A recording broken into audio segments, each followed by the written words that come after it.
আসসালামু আলাইকুম প্রিয় দর্শকবৃন্দু, আমন্ত্রণ জানাচ্ছি জনতার সময় টিভির সংবাদে। শুরুতে থাকছে দেশের সংবাদ শিরোনাম। ঢাকা দক্ষিণ কেরানীগঞ্জের কুন্ডা ইউনিয়ন বিএনপির অঙ্গ সহযোগী সংগঠন শ্রমিক দলের ৯ নং ওয়ার্ড সভাপতি মোহাম্মদ আক্তার হোসেন, ৯ নং ওয়ার্ড শ্রমিক দল সাধারণ সম্পাদক মোহাম্মদ আবুল বাশার, ৯ নং ওয়ার্ড শ্রমিক দল সাংগঠনিক সম্পাদক মোহাম্মদ নূর হোসেন। শ্রমিক দলের নেতৃবৃন্দ বলেন, অন্তর্বর্তীকালীন সরকারের কাছে যত দ্রুত সম্ভব নির্বাচন দিয়ে সাধারণ মানুষের ও গণতন্ত্রের অবকাঠামো শক্ত করতে হবে। সুস্থ, সুন্দর এবং গঠনমূলক নির্বাচনের বিকল্প নাই। ভোটাধিকার ও গণতন্ত্রের পূর্ব শর্ত, তাই অতি দ্রুত নির্বাচন দিয়ে জনগণের প্রতিনিধির কাছে ক্ষমতা ফিরিয়ে দেওয়ার বিকল্প নাই। আমাদের প্রতিনিধি চিফ রিপোর্টার নাসির মোল্লার প্রতিবেদন দেখুন। প্রিয় দর্শক, এই মুহূর্তে আমরা ঢাকার দক্ষিণ কেরানীগঞ্জ কুন্ডা ইউনিয়ন ৯ নং ওয়ার্ডে এসেছি। আমরা ৯ নং ওয়ার্ডের শ্রমিক দলের এখানে বিভিন্ন নেতা ও কর্মীগণ উপস্থিত আছেন।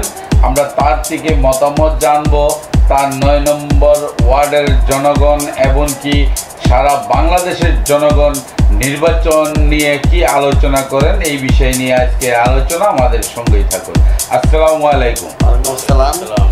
জি, ভালো আছেন আপনারা? আলহামদুলিল্লাহ। জি, আপনার থেকে আমরা জানতে চাবো নির্বাচন নিয়ে দর্শকদের বরাবর যদি আজকে কিছু আলোচনা করেন। বিসমিল্লাহির রহমানির রহিম।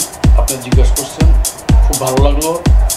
নির্বাচন অনেক দিন হয় আমরা কোনো ভোট দিতে পারি নাই। ইচ্ছুক আপনাকে দোয়ায়, দর্শকের দোয়ায় আমরা এগুলা ইলেকশন করবো, ভোট দেবো। সামনে যে আমরা সুস্থ ইলেকশন করতে পারি, আমি এই আল্লাহর দরবারে প্রার্থনা করি। দর্শকের যে সুস্থ ভোট দিতে পারে, মা বোনেরা সকলেই মিল্লা আমরা যে সুস্থ ইলেকশন করতে পারি। জি, ধন্যবাদ। জি, আপনি একটু বলেন।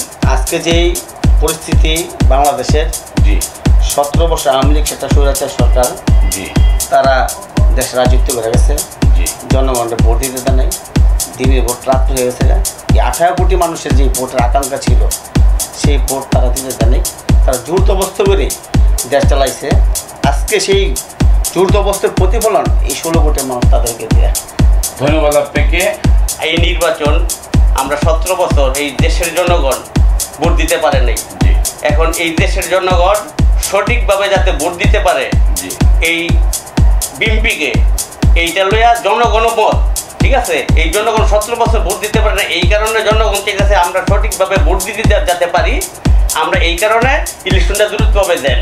জি আর যে দেশের ভিতরে যে হরহরতা সৃষ্টি হয়েছে, বিএনপি দুর্নীতি করতেছে, মিথ্যা অপবাদ দিতেছে, তো এইটা আমরা জনগণ মাইনে নিতে পারি না, ঠিক আছে। এই কারণে আমাদের ইলেকশনটা দ্রুতভাবে দেন। যদি একটা প্রতিনিধি সরকার আসে, সরকার না আসা পর্যন্ত মনে করেন আমরা সুস্থভাবে থাকতে পারতেছি না এখনো। প্রিয় দর্শকবৃন্দু, আজকের প্রতিবেদন এই পর্যন্তই শেষ করছি। এখানেই পরবর্তী সংবাদ পেতে জনতার সময় টিভির সাথেই থাকুন। আল্লাহ হাফেজ।